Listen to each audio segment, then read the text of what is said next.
श्री स्वामी समर्थ. नमस्कार, मी Vaishali moms kitchen food चॅनलमध्ये तुम्हा सर्वांचं मनापासून स्वागत. आज आपण गुलकंद बनवणार आहे. त्यासाठी इथे मी साध्या गुलाबाची फुलं घेतलेली आहेत. त्याच्या आपण पाकळ्या सुट्ट्या करून घ्यायच्या आहेत या पद्धतीने. व एवढी आपली देठं निघालेली आहेत.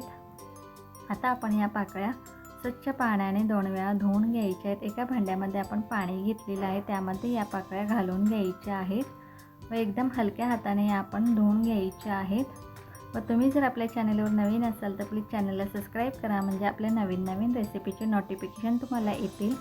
आता ह्या पाकळ्या आपण दुसऱ्या भांड्यामध्ये पाणी घेऊन त्यामध्ये काढून घ्यायच्या आहेत.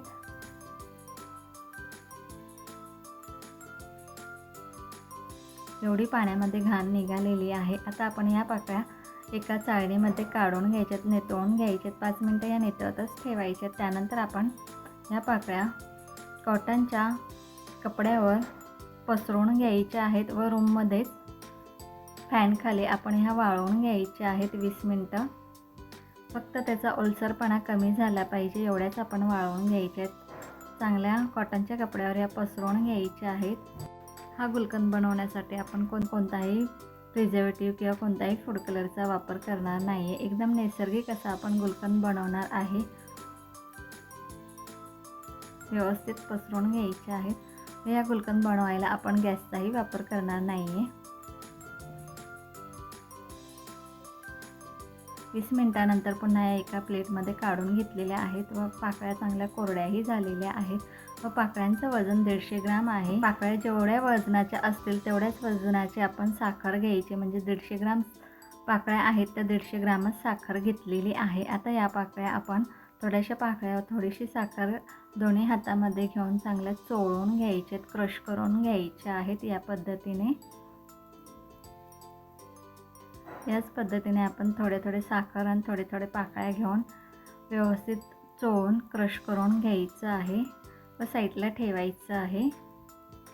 याच पद्धतीने आपण सर्व पाकळ्या आणि साखर चोळून घेऊन क्रश तयार करणार आहे. या पद्धतीने क्रश करायला तुम्ही मिक्सरचा वापर करू नका, हातावरच या पद्धतीने चोळून व्यवस्थित क्रश करून घ्या. म्हणजे अगदी आपण बाजारात आणतो ना त्या पद्धतीचं आपण गुलकंद तयार करू शकतो.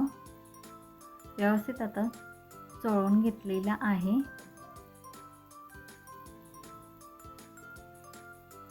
साध्या गुलाबांचा वापर केल्यामुळे या गुलकंदला चांगला सुगंधही येतो व रंगही येतो.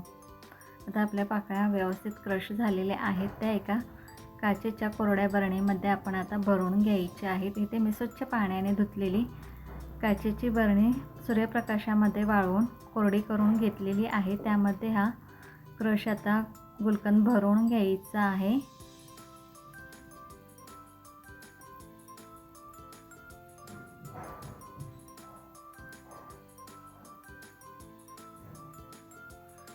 व बरणीला झाकण लावून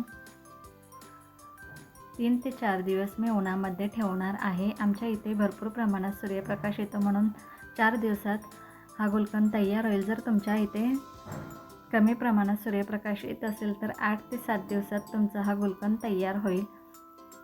गुलकंद तयार झाल्यानंतर मी इथे लहान बरणीमध्ये काढून घेतलेला आहे. तुम्ही बघू शकता की ते मस्त आपला गुलकंद तयार झालेला आहे. रेसिपी आवडली असेल तर आपल्या मॉम्स किचन फूड चॅनलला लाईक करा, शेअर करा व सबस्क्राईब करा. सबस्क्राईब करायला अजिबात काही लागत नाही. वाट कोणाची बघताय, करा ना आपल्या चॅनलला सबस्क्राईब. थँक्यू.